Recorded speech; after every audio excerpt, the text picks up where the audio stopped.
நேசம் நிறைந்த உள்ளத்தால் நீலம் நிறைந்த மணிகண்டத்து ஈசனடியார் பெருமையினை எல்லா உயரும் தொலையெடுத்து தேசமுய திருத்தொண்ட தொகைமன் பணித்த திருவாலன் வாசமலர்மென் கழல் வணங்க வந்த பிறப்பை வணங்குவாம். தூக்கு சீர்திருத்தொண்ட தொகை விரிவாக்கினால் சொல்ல வல்ல பிரான் எங்கள் வாக்கிய பயனாம் பதிகுன்றைவாள் சேக்கிழாரடி சென்னியிருத்துவாம். கைலாய பரம்பரையில் சிவஞான போதநெறி காட்டும் வெண்ணை பயில்வாய்மை கண்டான் சந்ததிக்கோர்மை ஞான பானுவாகி புயலாரும் பொழில் திருஆவடுதுறைவாள் குரு நமச்சிவாய தேவன் சைலாதி மரபுடையோன் திருமரபு நீடோழி தழைகமாதோ.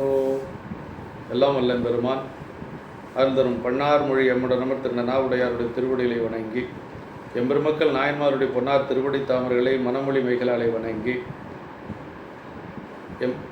குருமுக சன்னிதானங்களுடைய பொன்னார் திருவடி தாமர்களை முக்கரணங்களாலை வணங்கி அடியனுடைய ஞானஸ்ரீ பெருந்தகையாருடைய திருவடி தாமர்களை மனமொழிமைகளாலை வணங்கி வருகின்றேன். அன்பார்ந்த சிவனேஸ்வரர்களே, இன்று ஆடி மாதம் கேட்டை நட்சத்திரம், எம்பெருமான் கலிய நாயனார் குருபூசை திருநாள். இன்று கலிய நாயனாருடைய திருச்சரிதத்தை தெய்வ சேக்கிழார் பெருமான் 17 திருப்பாடல்களில் நமக்கு பாடி அருளியிருக்கிறார். கலிய நாயனார் தொண்டை நாட்டிலே திரு ஒற்றியூரிலே அவதரித்த பெருமகனார். அவர் செக்கர் குளம் என்று சொல்லக்கூடிய அந்த எண்ணெய் தொழில் செய்யக்கூடிய அந்த ஒரு குளத்திலே அவதரித்த நாயனார். இறைவனுடைய ஆலயத்திலே திருவிளக்கு பணிகளை செய்து கொண்டு வந்தவர். செல்வம் குறைந்த பொழுதும் அந்த திருவிளக்கு பணி எப்படி அவர் செய்து வந்தார் என்று சொல்லி சேக்கிழார் பெருமான் நமக்கு சரித்திலே போற்றி இருக்கின்றார்கள். இந்த சரிதங்கள் எல்லாம் நம்ம உலகியல் நோக்கத்தோடு பார்த்தா கொஞ்சம் சற்று இடையூறாக இருக்கும். இது அதே போல் இன்று குருபூசை இன்னொரு நாயன்மார் கோட்புலி நாயனார் என்று சொல்லி அவருக்கு இன்று குருபூசை. இந்த 2 சரிதங்களை எல்லாம் நம்ம உலகியல் நோக்கத்தோடு பார்க்கக்கூடாது. உலகியலை வென்றவர்கள் இந்த நாயன்மார்கள். செயற்கரிய செய்வர் பிரியர் பெரியர், சிறிய செயற்கரிய செய்கலாதார் என்று சொல்லி வள்ளுவ பெருமான் சொல்வது போல நம்மால் செய்ய முடியாத செயல்களை அவர்கள் செய்து காட்டிய பெருமக்கள். அதனால் உலகியல் நோக்கத்தோடு இந்த சரிதத்தை சிந்திக்கக்கூடாது என்று சொல்லி பெருமானுடைய திருவடிக்கு விண்ணப்பமாக வைத்து கலிய நாயனார் அவருடைய தொண்டை சேக்கிழார் பெருமான் கைதடிந்த வரிசிலையான் கழிக்கம்பன் களியன் களல் சக்தி வரஞ்சியர்வன் அடியார்க்கு மடியன் என்று சொல்லி போற்றுகின்றார். இதில் கலியர் என்று சொல்லி திருநாமமுடைய நாயனாரின் அடியார்களுக்கு நான் ஆளாயினேன் என்று சொல்லி சொல்கிறார். பெயர் மட்டும் சொல்கிறார், களியன் என்று சொல்லி பெயர் மட்டும் இதில் சொல்லுகின்றார். அப்படி அந்த களியன் நாயனாருக்கு நான் அடியனாவேன் என்று சொல்லி சொல்லுகின்றார். திருத்தொண்டர் திரு அந்தாதி ஆசிரியர் நமக்கு நம்முடைய நம்பியாண்டார் நம்பிகள் அருளுகின்ற பொழுது கம்பக்கரிக்கும் சிலந்திக்கும் நல்கிய கண்ணுதலோன் உம்பற்கு நாதல்க்கு ஒளி விளக்கு ஏற்றும் குடலிலனாய் கும்பத் தைலம் விற்றும் செக்குலன்றும் கொள்கூலியினால் நம்பற்கு எரித்த கலியொற்றி மாநகர் சக்கிரியே என்று சொல்லி, அதாவது சக்கிரி என்று சொல்ல செக்கர் குளத்திலே தோன்றிய நாயனார் உம்பர்கரிக்கும் சிலந்திக்கும் நல்கிய கண்ணுதலோன் என்று சொல்லி சொல்லுகிறார். அதாவது உம்பர்கரி என்று சொன்னால் திருவானைக்காவலிலே பெருமான் யானைக்கும், அதாவது தன்னுடைய துதிக்கியின் மூலமாக காவிரி ஆற்றினுடைய நீரை கொண்டு வந்து பெருமானுக்கு அபிஷேகம் செய்து மலரையும் கொண்டு வந்து பெருமானுக்கு சாற்றி வழிபட்டது யானை. அந்த யானைக்கும் பெருமான் அருள் செய்தான். அதே போல இறைவன் மீது சருகு விழாமல் காப்பதற்காக சிலந்தியானது தன்னுடைய வாய் நூலினாலே வலைப்பின்னல் அமைத்தது. அந்த வலைப்பின்னல் அமைத்த அந்த சிலந்திக்கு அதனுடைய தொண்டு கோயில் கட்டுவது என்று சொல்லி அந்த கோயில் கட்டுவதற்காக மீண்டும் ஒரு பிறப்பை கொடுத்து சோழர் குலத்திலே பிறக்க செய்து கோச்சங்க சோழராக பிறக்க செய்து 70 மாடக் கோயில்கள் கட்டியதாக நமக்கு புராணத்தில் சொல்லப்பட்டிருக்கிறது. ஆனால் பூவும் நீரும் கொண்டு வழிபாடு செய்த யானைக்கு பெருமான் முக்தி கொடுக்கிறார். இதுதான் இதில் சொல்லப்படுகிறது. தம்முள் பகை பூண்டு ஒழுகிய அந்த யானைக்கும் சிலந்திக்கும் ஒருங்கே அருள் நல்கிய அந்த நுதல் கண்ணையுடையவராகிய தேவர்களுக்கு இறைவராம் சிவபெருமான் என்று சொல்லி சொல்லுகிறார். இப்போ 2க்கும் அருள் செய்திருக்கிறார். ஒன்றுக்கு முக்தி கொடுத்திருக்கிறார், இன்னொன்றுக்கு நல்ல பிறப்பை கொடுத்து சிவபுண்ணியம் செய்வதற்கு ஒரு வாய்ப்பை கொடுத்திருக்கிறார். அது ரொம்ப முக்கியம். பெருமானுடைய திருவடி வணங்குவதற்கு மீண்டும் ஒரு வாய்ப்பை கோச்சங்க சோழராக அவதரிக்க செய்து பெருமான் அந்த ஒரு அருளை செய்திருக்கிறார். அப்படி ஒளிதரும் திருவிளக்கேற்றுவதற்கு வேண்டும் பொருள் இல்லாதவராக அந்த நாயனார் வறுமை வந்த காலத்திலே குடத்தில் இருக்கக்கூடிய எண்ணெயை கொண்டு விற்றோ, ஒவ்வொரு வீதி வீதியாக சென்று எண்ணெய் விற்பது, அப்புறம் அந்த எண்ணெய் தொழிலுக்கு பயன்படுத்தக்கூடிய மாடுகளை ஓட்டுவது, இது போன்ற பணிகளை எல்லாம் செய்து அதிலே வரக்கூடிய கூலியை எடுத்து பெருமானுக்கு விளக்கேற்றியவர் கலியநாயனார். நல்ல ஒரு செல்வாக்கிலே நின்ற பொழுது அவர் பெருமானுக்கு நல்ல சிறப்பாக பணி செய்து கொண்டு வருகிறார். அது குறைந்த பொழுதும், இறைவனுடைய திருவருளினாலே அது குறைந்த பொழுதும் கூலி வேலைக்கு சென்று அதன் மூலமாக வரக்கூடிய வருவாயை பெருமானுக்கு விளக்கேற்றுவதற்காக பயன்படுத்தி இருக்கிறார் நம்முடைய நாயனார் என்று சொல்லி, அவர் யார் என்று சொன்னால் திருவொற்றியூரிலே வாழக்கூடிய செக்கார குலத்தை சார்ந்தவர் என்று சொல்லி நம்முடைய வகை நூலாசிரியர் நமக்கு போற்றி இருக்கிறார். பெரிய புராணத்திலே முதல் பாடலிலே சேக்கிழார் பெருமான் நமக்கு சொல்லுகின்ற பொழுது, பேருலகில் ஓங்கு புகழ் பெருந்தொண்டை நன்னாட்டு நீருளவும் சடைக்கட்டை நிறுத்தர் திருப்பதியாகும் காருளவு மலர்ச்சோலை கன்னிமதில் புடை சூழ்ந்து தேருளவு நெடுவீதி சிறந்த திருவொற்றியூரை பற்றி சொல்லுகிறார். தொண்டை நாட்டிலே மிகச்சிறந்த ஒரு பதி திருவொற்றியூர். எல்லாருக்கும் திருவொற்றியூர் என்று சொன்னாலே நினைவுக்கு வரக்கூடியது அங்கு இருக்கக்கூடிய பெருமான் படம்பக்கநாதர். அங்கு சுந்தரமூர்த்தி சாமிகளுக்கு சங்கிலி நாச்சியாரை திருமணம் செய்து கொடுத்த ஒரு பதி அந்த திருவொற்றியூர் என்று சொல்லுவது. இன்னொன்று, நம்முடைய பட்டணத்தடிகளுடைய திருவடிப்பேர் அடைந்தது திருவொற்றியூரிலே. அவருடைய சீவசமாதியும் அந்த கடற்கரையோரத்திலே சிறப்பாக இருக்கிறது. இப்படி பல செய்திகள் அங்கு உபமன்ய முனிவர் வாசுகி என்று சொல்ல அந்த பாம்புக்கு அவர் தீக்கை கொடுத்து அந்த பாம்பு பெருமானை பூசித்த ஒரு தலம் என்று சொல்லுவார்கள். இப்படி பல பெருமைகள் அந்த திருவொற்றியூருக்கு உண்டு. அப்படி இந்த உலகிலே புகழினால் ஓங்கிய பெருமையுடைய தொண்டை நன்னாட்டில் அப்படிங்கிறார். தொண்டை நாடு என்று சொன்னாலே ரொம்ப பெருமையுடைய நாடு. எனவே தொண்டை நாட்டினுடைய சிறப்புகளை எல்லாம் திருக்குறிப்பு தொண்டை நாயனாருடைய புராணத்தில் மிகச் சிறப்பாக நம்முடைய சேக்கிழார் பெருமான் போற்றி இருக்கிறார். அதிலே என்னென்ன இயற்கை வளங்கள் முதலாக மக்களுடைய ஒழுக்கம், மக்களுடைய அந்த ஒரு பண்பாடு, அவர்களுடைய ஒரு வாய்மை மாறாத ஒரு திறம், இதையெல்லாமே நமக்கு சேக்கிழார் பெருமான் போற்றி இருக்கிறார். இப்படி அவ்வளவு பெருமையுடையது தொண்டை நாடு. கங்கையார் உழவும் சடைக்கற்றையுடைய நிறுத்தர் எழுந்தருளியுள்ள பதிகள் அங்கு நிரம்பு இருக்கிறது என்று சொல்லி, அப்படிப்பட்ட பதிகளிலே ஒப்பற்று விளங்கக்கூடியது திருவொற்றியூர் என்று சொல்லக்கூடிய திருப்பதி என்று சொல்லி, பேருலகில் ஓங்குபுகழ் பெருந்தொண்டை நன்னாடு என்று சொல்லி நமக்கு புராணத்தில் சொல்லப்படுகிறது. அவ்வளவு சிறப்புடைய அந்த ஊர் என்று சொல்லி நமக்கு போற்றி இருக்கிறார்கள். அப்படி அந்த திருவொற்றியூரிலே நல்ல ஒரு பெருமை நிறைந்த அந்த திருவீதிகள் இருக்கிறது. அந்த திருவீதிகளிலே நிறைய கமுகு சோலைகள், பாக்கு சோலைகள், இப்படி அந்த பயிர்களை உடைய அந்த தோட்டங்கள் நிறைந்த அந்த ஒரு ஊரிலே நிறைய மண்டபங்கள் எல்லாம் இருக்கிறது, அணியரங்குகள் இருக்கிறது, வீதிகள் எல்லாம் மிகச் சிறப்பாக இருக்கிறது. அதுபோக திருமடங்கள் அங்கு இருந்தது என்று சொல்லி போற்றுகிறார் தெய்வ சேக்கிழார் பெருமான். பண்ணு திருப்பதிகை இசை பாட்டோவா மண்டபங்கள், அன்னநடை மடவார்கள் ஆட்டோவா அணியரங்கு, பன்முறை தூரியம் முழங்கு விளவோவா பயில் வீதி, சென்னலடிசில் பிறங்கள் உணவோவா திருமடங்கள் என்று சொல்லி, அதாவது பன்முறையும் ஓதப்படுகின்ற திருப்பதிகங்களின் இசைப்பாட்டுக்களை மண்டபங்கள் ஓவாமல் உடையன என்று சொல்லி அங்கு இருக்கக்கூடிய மண்டபங்களிலே திருப்பதிகங்களுடைய ஓசை பண்ணோடு அங்கு இசைத்து கொண்டிருந்தது என்று சொல்லுவார். இதே போல திருவாரூர் நகர சிறப்பை பற்றி சொல்லுகின்ற பொழுது சேக்கிழார் பெருமான் தெல்லும் ஓசை திருப்பதிகங்கள் பசும் கிள்ளைகள் பாடுவ கேட்பன பூவைகள் என்று சொல்லி போற்றுவார்.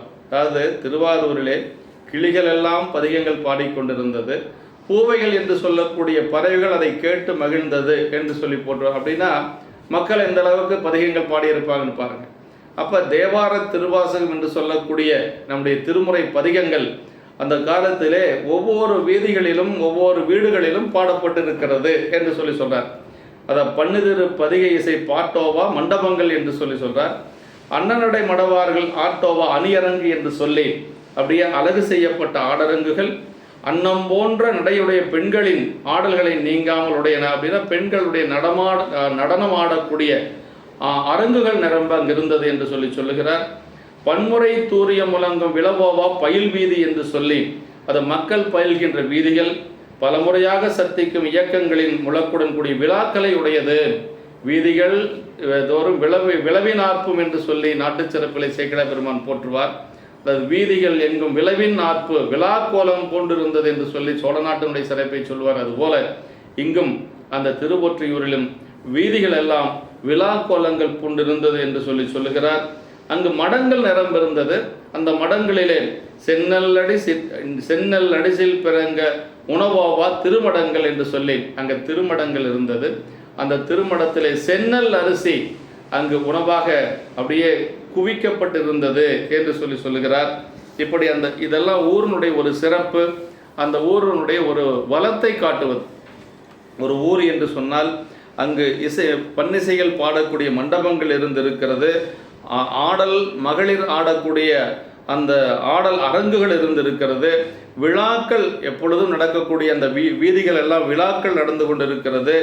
அதே போல திருமடங்கள் இருந்தது. சென்னல் அரிசியால் சமைக்கப்பட்ட உணவுகள் அங்கு குவிக்கப்பட்டிருந்தது என்று சொல்லுகிறார். சோழ நாட்டினுடைய சிறப்பை சொல்ல வந்த சேக்கிழார் பெருமான் வீதிகள் விழவின் ஆர்ப்பும் விரும்பினர் விருந்தின் ஆர்ப்பும் சாதிகள் நெறியில் தப்பா தனையரும் மனையில் தப்பா நீதிய புள்ளும் மாவும் நிலத்திரு புள்ளும் மாவும் ஓதிய எழுத்தா நிலத்திரு புள்ளும் மாவும் ஓதிய எழுத்தா மஞ்சும் உருவினி வரத்தா மஞ்சும் என்று சொல்லி அங்கு எல்லோரும் ஐந்தெழுத்தை ஓதிக்கொண்டிருந்தார்கள். பிணிகள் வருவதற்கு அஞ்சியது என்று சொல்லி சேக்கிழார் பெருமான் போற்றுவார். அப்படி அந்த வீதி ஒரு ஊர் என்று சொன்னால் எப்படி இருக்க வேண்டும் என்று சொல்லி நமக்கு சொல்லப்பட்டிருக்கிறது. அதே போல மிகச்சிறப்பாக அந்த பதி இருந்தது என்று சொல்லி, ஏன்னா நாயனார் அவதரிக்கக்கூடிய ஒரு பதி, அந்த நாயனார் அவதரிக்கக்கூடிய ஒரு பதி எவ்வளவு பெருமையுடையதாக இருந்திருக்க வேண்டும் என்று சொல்லி அதனுடைய சிறப்புகளை எல்லாம் சொல்லி வருகின்றார். அப்படிப்பட்ட அந்த பதியிலே ஒரு தையல வினை தொழில் மரபில் சக்கரப்பாடி தெரு என்று சொல்லி ஒரு தெரு, அந்த அவ்வளவு சிறப்புடைய அந்த திரு ஒற்றியூரிலே அதாவது எண்ணெய் வியாபாரம் செய்யக்கூடிய செக்கர்கள் வாழக்கூடிய ஒரு தெரு இருந்தது.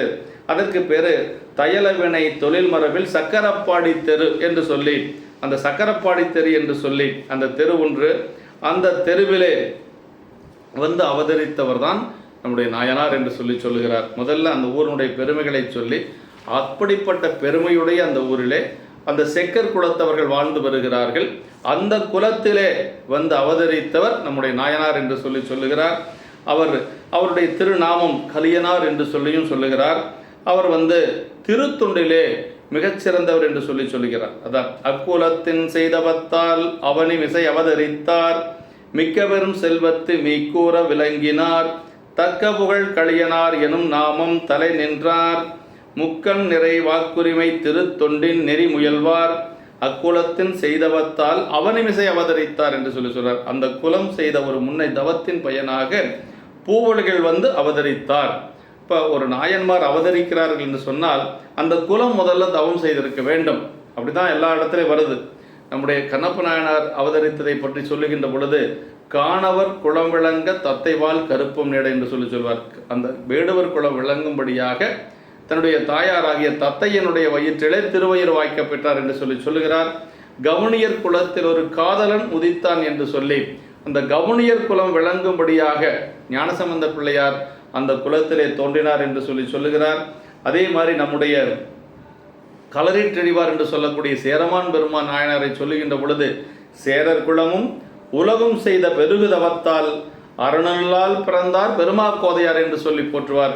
இப்படி நாயன்மார்கள் அவதரிக்கின்ற ஒரு நிலை அந்த குலத்துக்கு வருகின்றது என்று சொன்னால் அந்த குலம் தவம் செய்திருக்க வேண்டும் என்று சொல்லி நம்முடைய சேக்கிழார் பெருமான் போற்றுகின்றார். அப்படிப்பட்ட அந்த குலத்திலே அவதரித்தவர் நாயனார். மிகுந்த பெரிய செல்வத்தில் மேலோங்க விளங்கி நல்ல செல்வ நிலையிலே நின்று பணி செய்தவர். நல்ல செல்வாக்கான ஒரு குடும்பத்திலே தோன்றியவர். தகுதியாகிய கலியனார் என்னும் பெயர் உண்டு. அவருக்கு பெயரே அவருடைய தகுதிக்கேற்றாற் போல் அமைந்தது என்று சொல்லி கலிய நாயனார் அவருடைய திருப்பெயர் என்று சொல்லுகிறார். 3 கண்களையுடைய முக்கண் நிறை வாக்குரிமை முக்கண் இறைவர்க்கு உரிமை திருத்தொண்டை நெறிமுயல்வார் என்று சொன்னார். அதாவது 3 கண்களையுடைய பெருமானுக்கு உரிமையாகிய திருத்தொண்டை நெறியிலே ஒழுகி வந்தார் என்று சொல்லுகிறார். அவர் பெருமானுக்கு திருத்தொண்டு செய்து கொண்டு வருகிறார்.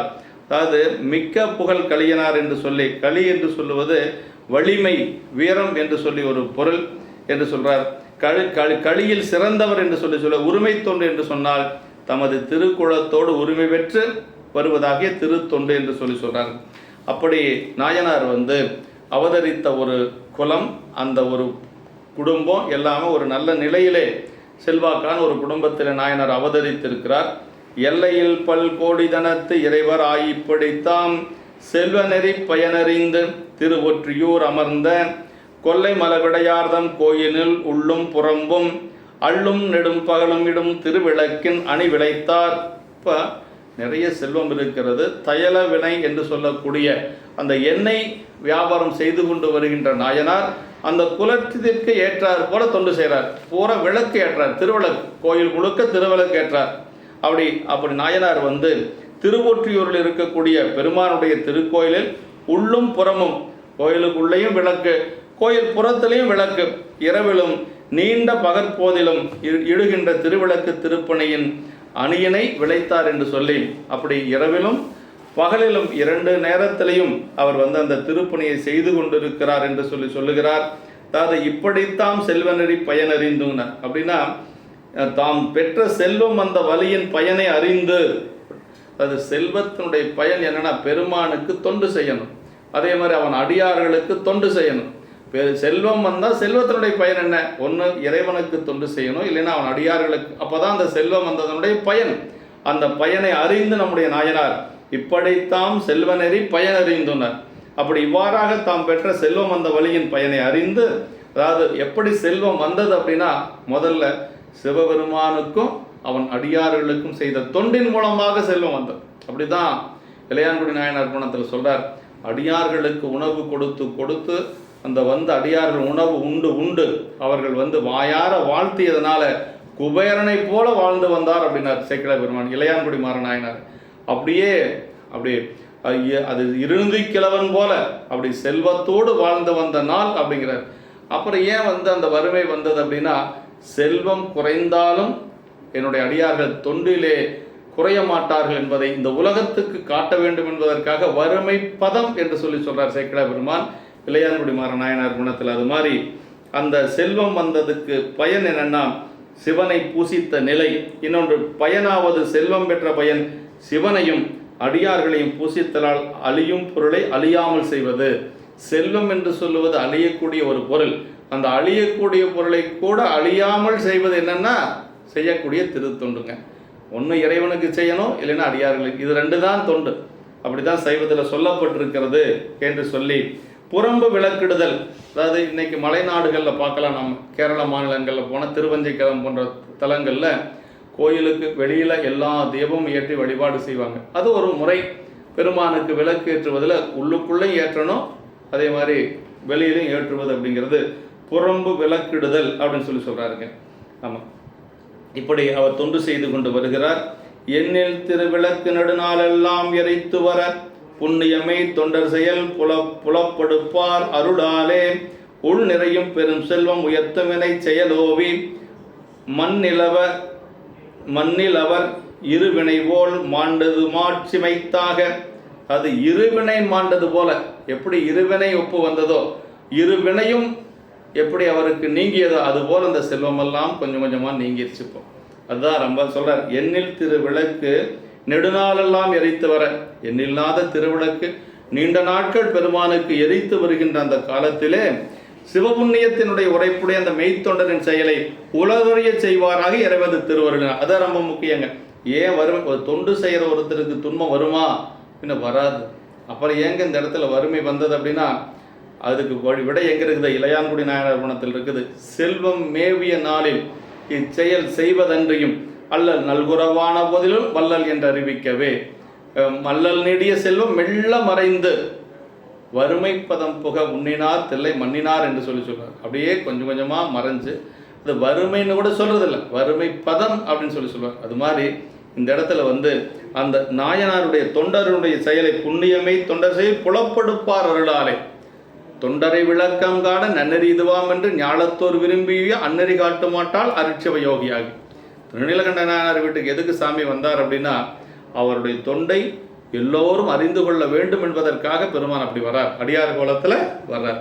அப்படி உள்ளே நிறைந்து மீக்கூர்ந்த பெரிய செல்வமானது மேலும் பெருக நிகழும் தொழில் செய்தல் நீங்கவே அப்படி உலகில் அவர்தம் இருவினைகளும் மாண்டொழிந்தன போல செல்வம் மாட்சிமை அடையும்படி மாண்டது என்று சொல்கிறார். அப்போ தான் பெருமான் வர்றார். செல்வம் மேவிய நாளில் செயல் செய்வதென்றையும் அல்லல் நல்குறவான போதிலும் வள்ளல் என்று அறிவிக்கவே என்ன. அதுக்காகத்தான் சாமி வந்திருக்கார்.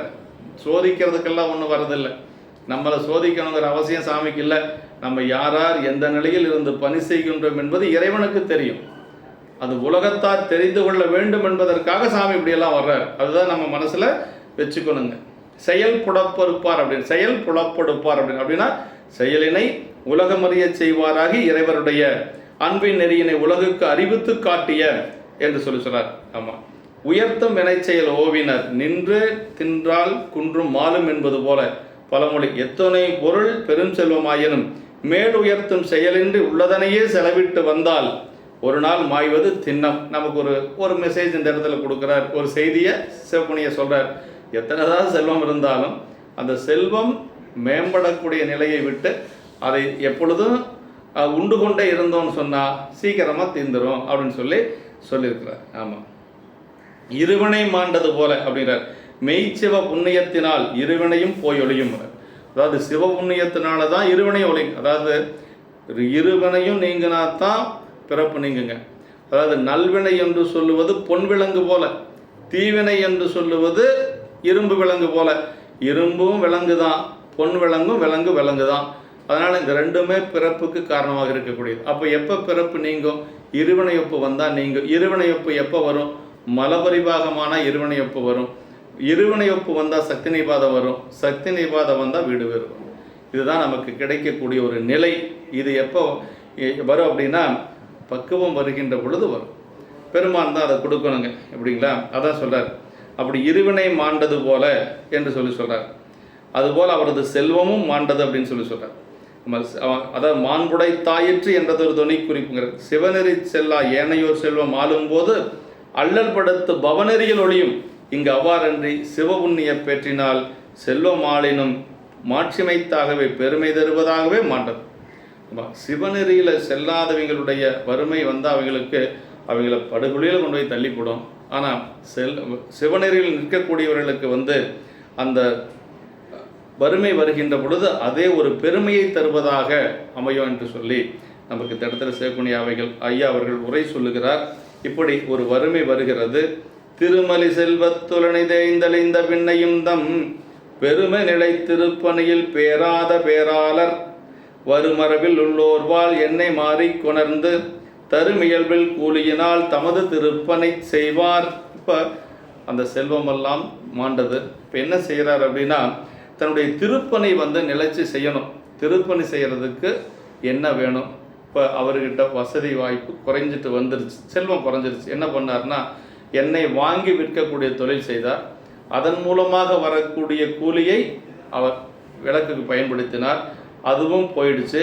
இப்போ அந்த செக்கு ஓட்டக்கூடிய அந்த ஒரு மாடுகளை ஓட்டக்கூடிய இவரும் மாடு கூட இவரும் சுற்றி வரணும். அப்படி மாட்டை ஓட்டி கொண்டு செல்லக்கூடிய அந்த நிலை, அந்த ஒரு பணிக்கு போகிறார். அதனால் வரக்கூடிய கூலிகளை வைத்து அவர் அந்த பணியை செய்கிறார். ஒரு கூலி வேலைக்கு போய் அந்த பணியை செய்கிறார். ஆமாம், அப்படி செக்கு நிறை உழந்து, செக்கு நிறையும் அளவுப்படி எள்ளிட்டு ஆட்டி பதம் தெரிந்து அந்த எண்ணெயெல்லாம் எடுத்து அப்படி அந்த கூலியை கை கொண்டு வலுவாமல் மிக்க திருவிளக்கு எடுக்கிறார். கொஞ்சம் கூட தொண்டில் குறைவில்லாமல் அந்த தொண்டை செய்து கொண்டு வருகிறார். செக்கு நிறை எல்லாட்டி பதமறிந்து திலதையிலம் பக்கமிழ மிக உழன்றும் பாண்டில் வரும் எருது உய்த்தும் தக்கதொழில் பெருங்கூலி தாங்கொண்டு தாளாமை மிக்கதிரு விளக்கிட்டார் விழுத்தொண்டு விளக்கிட்டார் அப்படின்னா விழுத்தொண்டு விளக்கிட்டார் அப்படின்னார். வலுவாமல் மிக்க திருவிளக்குகளை எரித்தனர். அதனால் தூய திருத்தொண்டினை உலகில் விளக்கிட்டனர் என்று சொல்லி தூய திருத்தொண்டை உலகிலே விளக்கி காட்டினார் அப்படின்னு விளக்கிட்டனர். அந்த இடத்துல அந்த தொண்டை விளக்கி காட்டினார் என்று சொல்றார். இப்பணிகள் எல்லாம் தன் பொருட்டு அவர் இந்த கூலி வேலைக்கெல்லாம் போகலை. இறைவனுக்கு திருப்பணிக்கு பொருள் வேணும் அப்படிங்கிறதுக்காக இதெல்லாம் செய்த. மற்றவரோட வளமுடையார், பேராளர் அப்படின்னார். இந்த இடத்துல வறுமை வந்துருச்சு, ஆனால் பெருமையினை உடையவர் பேராளர், பேராத பேராளர் அப்படிங்கிறார். ஆமாம், வளம் சுருங்குதல் அன்றி மன்னன் இளையான்குடி மாறன் மன்னன் மனம் சுருங்குதல் இல்லை அப்படின்னு சொல்கிறார். அப்படின்னா வளம்தான் சுருங்கிருச்சு, ஆனால் இளையான்குடி மாறனாயனுடைய மனம் சுருங்கலை. அந்த இடத்துல மன்னன் அப்படிம்பார் சேக்கிழார் பெருமாள். ஆமாம், அவருடைய செல்வம் தான் சுருங்குச்சே ஒழிய அவருடைய மனசு கொஞ்சம் கூட சுருங்கலை என்று சொல்கிறார். இதுதான் மற்றவர் வளமுடையார் என்று சொல்லி சொல்கிறார். வன்கண்மை கூறியவாறு கூலிக்கும் ஆரவும் கொடாமையின் அவர்கள் அருளுக்கு வேறன் என்பது குறிப்பிட்டு சொல். அப்படி அந்த கூலி வேலையும் கொஞ்சம் காலத்தில் வந்து அவருக்கு யாரும் கொடுக்கல. மிக்க திருவிளக்கு அப்படின்னார். மிக்க ஏனைய எல்லாவற்றையும் விளக்கும் சாதனமாதல் மிக்க திருவிளக்கு. ஏன்னா இருக்கிறதுலே பெரிய தொண்டுன்னா விளக்கிடுதல் அப்படிங்கிறது ஒரு பெரிய தொண்டு. விளக்கினால் பெற்ற இன்பம் விளக்கினால் பதிற்றியாகும், துளைக்கினன் மலதொடுத்தால் தூயவின் நேரலாகும், விளக்கிட்டார் பேர் சொல்லி மெய்ஞரி ஞானமாகும், அளப்பிளகீதம் சொன்னாருக்கு அடிகள் தாம் அருளுமாறு என்று சொல்லி அப்பர் சாமிகள் போற்றுவார். அப்போ விளக்கிட்ட என்ன செய்யும்? நல்ல ஞானம் கிடைக்கும். ஆமாம், அதான் சொல்கிறார். அதாவது நாயனார் சிவபுரியில் பொலிந்திருக்க என்று அதை மிக்க திருவிளக்குனர். சிவபுரியில் பொலிந்திருக்கக்கூடிய ஒரு வாய்ப்பு சாமி கொடுக்க போகிறார். வழித்தொண்டு விழுத்தொண்டு விளக்கிட்டார் அப்படின்னு, திருத்தொண்டின் திறம் இத்தகையதென உலகறிய விளக்கினார் அப்படின்னு சொல்லி, இது இறைவர்களால் வந்தது, அது இதுதான் திருத்தொண்டு என்று சொல்லி இத்தகையதென உலகறிய விளக்கினார் அப்படின்னார். உலகம் அறிந்து கொள்ளும்படியாக நாயனார் செய்து காட்டினார் என்று சொல்லி சொல்றாருங்க. இங்கு கூறிய செக்காட்டு எல்லை எடுக்கும் தொழிலும், முன்னர் கண்ணப்ப நாயனார் புராணத்தில் மாமிசம் எடுத்து பதமாக்கிய தொழிலும், திருநாளை போவார் புராணத்தில் அவரது மரபின் தொழிலும், திருக்குறிப்பு தொண்டர் புராணத்தில் வண்ணார் தொழில் முதலியவை போன்றவற்றை உள்ளவாறு தன்மையணியில் வைத்து எடுத்து காட்டுதல் ஆசிரியருடைய சிறந்த கவிநயம். அந்தந்த குலத்திற்கேற்றவர்கள் அந்தந்த குலத்தில் இருந்து தொண்டு செய்தார்கள், அதற்கு தக்கவாறு தொண்டு செய்தார்கள் என்று சொல்லி நமக்கு ஆசிரியர் பல இடங்கள் இப்படி சொல்லியிருக்கிறார். ஆமாம், இப்போ என்ன செய்கிறாருன்னா, சுத்தமாக வருமானம் இல்லை, அதனால் ஒரு வேலை செய்கிறார். இந்த இடத்துல தான் நாம் வந்து நாயனார் செய்த செயல் செயற்கரிய செயல். அதனால் இது உலகியலோடு வைத்து நம்ம பார்க்கக்கூடாது. அதற்கு கடந்தவர்கள் தன்னுடைய நாயன்மார்கள் எப்படின்னா தன்னுடைய குழந்தைகள், மனைவி, மக்கள் அத்துணை பேரையும் கடந்தவர்கள். அவர்களுக்கு முன்னாடி வந்து நின்றது என்ன என்று சொன்னால் தொண்டு ஒன்று தான் நின்றது. அதான் இங்கே சொல்கிறார், மனைவியை விற்பதற்காக செல்லுகிறார். இப்போ பொருள் இல்லை, எதற்காக? அதாவது தன்னுடைய வறுமைக்காக மனைவி விற்கலை, இறைவனுடைய திருத்தொண்டு செய்வதற்கு எண்ணெய் வாங்குவதற்கு பொருள் வேணும், அதுக்காக மனைவி விற்பதற்காக போகிறார். அதான் சொல்கிறார், அப்பனையாள் வரும் பேரும் அவ்விளைஞர் பலர் உளராய் எப்பரிசும் கிடையாத வகை முட்டை இடர் உளந்தேன் ஒப்பின்மனை விற்றரிக்கும் ஒரு பொருளும் மாண்டதற்பின் செப்பரும் சீர் மனைவியாரை விற்பதற்கு தேடுவார். இப்போ மனைவியை விற்கிறாங்க அப்படின்னா, அதாவது அத்தொழிலால் கிடைக்கும் கூலி பொருளும் அந்த தொழில் செய்வோர் பலர் உளராத நிறைய பேர் இருக்கிறனால இவருக்கு அந்த வேலை கிடைக்கல. அப்படி கிடைக்காதனால என்ன பண்ணுறாரு, ஒப்பற்ற பெருமையுள்ள தமது வீட்டினை விற்றறிக்கும் அப்பொருளும் தீர்ந்தவன். வீட்டில் இருக்கிற எல்லா பொருளும் வித்தாச்சு, எதுவும் இல்லை. சொல்லுதற்கரிய சிறப்பையுடைய தம் மனைவியாரை விற்று பொருள் பெற்று பணி செய்வதற்கு வழி தேடினார். மனைவி அழைத்து கொண்டு விற்பதற்காக செல்லுகிறார். அப்படி மனைவியை அழைத்து விற்க சொல்லுகின்ற பொழுது யாரும் வாங்கலை. எப்படி வாங்குவாங்க? அங்கே யாரும் அதை பொருள் இல்லாததுனால வாங்காமல் இருக்கலை. பொருளெல்லாம் நிறையா இருக்குது, நல்ல வளமான ஊர் தான். ஆனால் பெருமானுடைய திருவருள் அவங்க யாரும் வாங்குவதற்கு முன் வரலை. அதான் சொல்கிறேன், அப்படி தளர்ச்சியுற்று யாரும் வாங்காதனால கொஞ்சம் தளர்ச்சியுற்று அந்த சினமுடைய இடவத்தையுடைய இறைவரது திருக்கோயிலில் திருவிளக்கு பணி முட்டுதலை இதன் முன்பு கனவிலும் அறியாதவராக நாயனார். இதுவரை இப்படி ஒரு நிலை வரும்னு அவர் எதிர்பார்க்கவே இல்லை. எப்படியோ நம்ம பணி முட்டுப்படாத செஞ்சிடலாம் நினைக்கிறார். அப்படி என்ன பண்ணுறார் அப்படின்னா, வேறு எந்த ஒரு செயலும் செய்யறதுக்கு வழி இல்லாமல் கோயிலில் போய் சேர்றார். ஒப்பின்மனை மாண்டதற்பின் அப்படின்னார். தொழில் செய்வனையால் கூலி கிடைக்காத போது தமது மனையனை விற்று விளக்கிட்டார், அப்பொருளும் மாண்டது. எல்லாம் முடிஞ்சு போச்சு. அதற்கு பிறகு அன்பர்கள் வருந்தும் நிலைகளை அதுக்கு இதுக்கு மேலே வந்து நாயனார் வந்து சேக்கிழார் பெருமான் விரித்து சொல்ல மாட்டார். இந்த அன்பர்களுடைய மனம் வருந்தக்கூடிய நிலைகளை ஓரளவுக்கு மேலே விரிக்க மாட்டார். அதுதான் பல இடங்களில் நம்ம பார்க்கலாம். அவர் நாயனாரது ஒப்பில் மனையினார், நாயனாரது திருமணையாதலாலும் சிவன் திருவிளக்கு பணிக்கு சாதனமாக உதவியதாலும் ஒப்பில்லாதது அந்த மனை என்று சொல்லி சொல்றார். அந்தமிழ் மனையில் நீடும் அலைக்கிணை அறுத்து வீழ்த்தார் என்று சொல்லி இளையான்குடி மாறனாயனர் குணத்தில் சொல்றார். அந்தமிழ் மனைனா அந்த மனைக்கு நிகராக இன்னொரு மனையை சொல்ல முடியாது என்று சொல்லுவார். மனையாரை விற்பதற்கு தேடுவார் அப்படிங்கிற. அடிமைகளையும் மனைவியரையும் தம்மையும் விலைப்பண்டங்களாக கொண்டு கடன் வாங்குதலும் விலைப்படுத்துதலும் முன்னாளில் வழக்கு இருந்தது என்று சொல்றார். தன்னை மாறி இருக்க உள்ள கடன்கள் தக்கன கொண்டு என்று சொல்வார். கடனெல்லாம் வாங்கியாச்சு, வீட்டில் இருக்கிற பொருளை வித்தாச்சு, மனைவியை விற்கிறதுக்கு அழைச்சிட்டு போறார். அங்கே யாரும் வாங்கிறதுக்கு ஆள் இல்லைங்க. திருவிளக்கு பணிமூட்ட கனவினு முன் வரியாதார் அப்படிங்கிற. அதாவது இதன் முன் தம் வாழ்நாளில் எந்நாளிலும் கனவிலும் கண்டு அறியாமையாண்டு கனவில் தானும் அறியாத நிலை. கனவுல கூட அவர் நினைச்சு பார்க்கல, அறிய முடியல. இந்த தொண்டு நின்று போகுன்னு அவர் கனவுல கூட நினைக்கல. அப்படி இருக்கின்ற பொழுது உலகியல் மேம்பட்ட அன்பு நெறி வழக்கு அவர் மனமகிழ்ந்து என்ன செய்கிறார் அப்படின்னா சொல்லார். பணிகொள்ளும் படம்பக்க நாயகரதம் கோயிலினுள் அணிகொள்ளும் திருவிளக்கு பணிமாறும் மையத்தின் மணிவண்ண சுடர்விளக்கு மாலில் யான் மால்வன் என துணி உள்ளங்கொள நினைந்த வினை முடிக்க தொடங்குவார். இப்போ நேராக திருவொற்றியூர் படம்பக்கநாதர் கோயிலுக்கு போகிறார். அந்த கோயில் சாமிக்கு பேர் படம்பக்கநாதர். வாசுகி என்று சொல்லக்கூடிய பாம்பு தன்னுடைய திருமேனையில் இருக்கு, சாமியினுடைய திருமேனை, அதனால் அதுக்கு பேர் படம்பக்கநாதர் என்று சொல்லி அழகு நிறையும் திருவிளக்கு திருப்பணி செய்ய நின்ற அந்த நேரத்தில் மணி போன்ற சுடர்களையுடைய திருவிளக்கு எரிக்கப்படாமல் நின்றுபடுமாயின் நான் மாழ்வதே கருமம் என்று துணிவினை மனம் கொள்ளும்படி நினைந்து இந்த திருவிளக்கு பணி மட்டும் நின்று போச்சுன்னா நான் என்னுடைய உயிரை விடுவதே மேல். ஏன்னா நாயன்மார்கள் செய்த பணி முட்டுப்படுகின்ற பொழுது உயிர் வாழ மாட்டார்கள். அறிவாள் தாய நாயனார் இறைவனுக்கு அமுது படைக்க முடியவில்லை என்று சொல்லி கொண்டு போன நிவேதனங்கள் கீழே கமரில் சிந்துகின்ற பொழுது இனிமேல் உயிர் வாழ மாட்டேன் என்று சொல்லி அந்த தன்னுடைய அறிவாளால் கழுத்தை அறிய முற்படுகின்றார். இப்படி களரேற்றறிவார் நாயனார் அந்த பெருமானுடைய திருச்சிலம்பு ஓசை கேட்காதனால இந்த உடம்பினால் நான் இனி அடையும் இன்பம் யாது என்று சொல்லி தன்னுடைய உடைவாளை எடுத்து நெஞ்சிலே வைக்கின்ற பொழுது பெருமான் திருச்சிலம்போசை காட்டினார். இப்படி பல இடங்கள் நமக்கு நாயன்மார்கள் அப்படி பணி முட்டுப்படுகின்ற பொழுது உயிர் வாழ விரும்ப மாட்டார்கள் என்பது பல இடங்களில் நம்ம பார்க்கலாம்.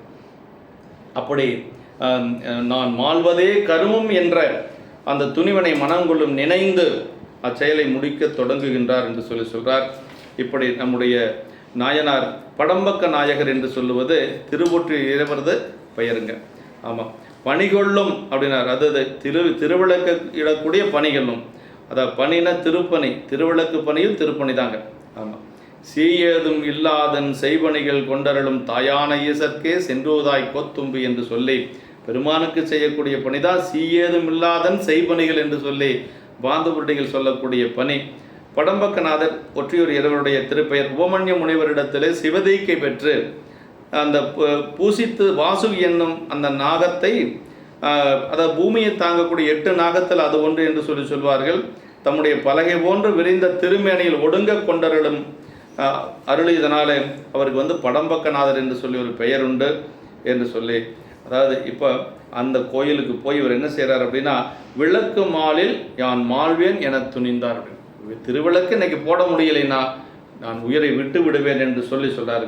அதாவது அப்பர் சாமிகள் கையிலே செல்லுகின்ற பொழுது அவர் கேட்குறாரு, முனிவர் கோலத்தில் பெருமான் கேட்குறாரு, கையில எல்லாம் போக முடியாது, அது மானுட உடம்பையோடு செல்லக்கூடிய இடம் இல்லை, தேவர்களும் செல்ல முடியாது என்று சொல்லுகின்ற பொழுது தான் அப்பர் சாமி சொல்கிறார், ஆளும் நாயகனை கையிலையின் கண்கொண்டு காணாமல் மாளும் இவ்வுடல் கொண்டு மீளேன் என்று சொல்லி உறுதியாக நிற்கிறார். இந்த உடம்போடு நான் போய் என்ன செய்ய போகிறேன், இது என்றைக்கு இருந்தாலும் அழியக்கூடிய உடம்பு, கையிலை நாதனை நான் காணாமல் இந்த உடம்போடு நான் செல்ல மாட்டேன் என்று சொல்லி உறுதியாக நிற்கிறார். அப்போ நாயன்மார்களுக்கு எப்பொழுதும் ஒரு உறுதிப்பாடு உண்டு. தாம் நியமமாக செய்யும் சிவகருமங்கள் முட்டுப்படின் தாம் உயிர் வாழாது இறந்து விடுதல் உயர்ந்த ஒரு மரபு.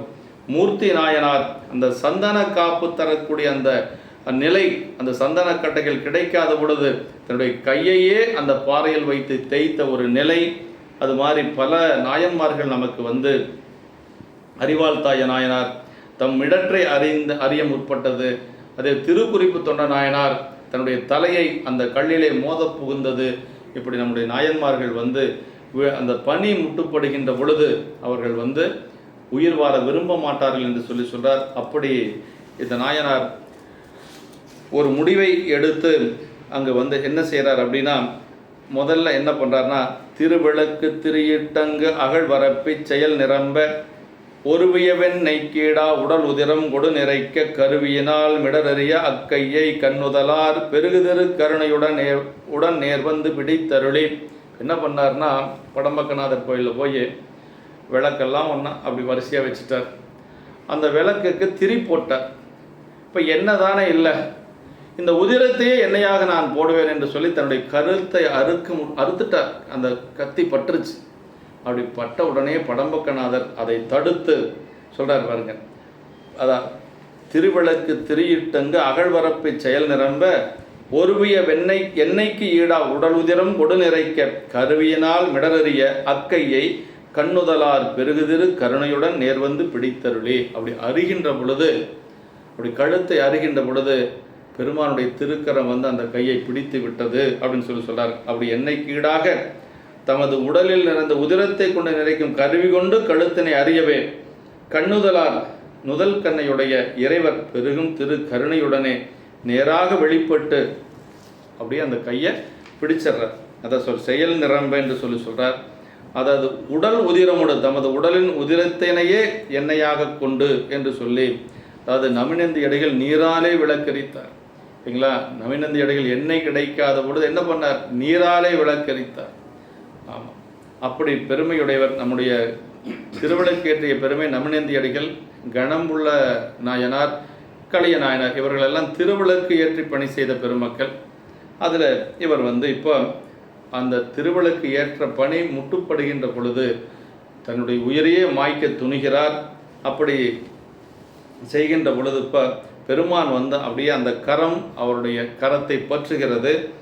அப்போ சொல்கிறார், மற்ற வருதம் முன்னாக மழை மிடமேல் எழுந்தருள உற்ற ஊர் அது நீங்கி ஒளி விளங்க உச்சியின் மேல் பற்றிய அஞ்சலியினராய் நின்றவரை பரமர்தாம் பொற்புடைய சிவபுரியில் பொழிந்திருக்க அருள் புரிந்தார். பெருமான் அருள் செய்கிறார் பாருங்க. அப்படியே அந்த பெருமான் தன்னுடைய திருக்கரத்தினால் அந்த கரத்தை பற்றுகின்ற பொழுது அப்போ வந்து இளமை பொருந்தி இடபத்தின் மேல் பெருமான் எழுந்தருளி காட்சி கொடுக்கிறார். இடப வாகனத்தில் உமையம்மையோடு பெருமான் காட்சி கொடுக்கிறார்.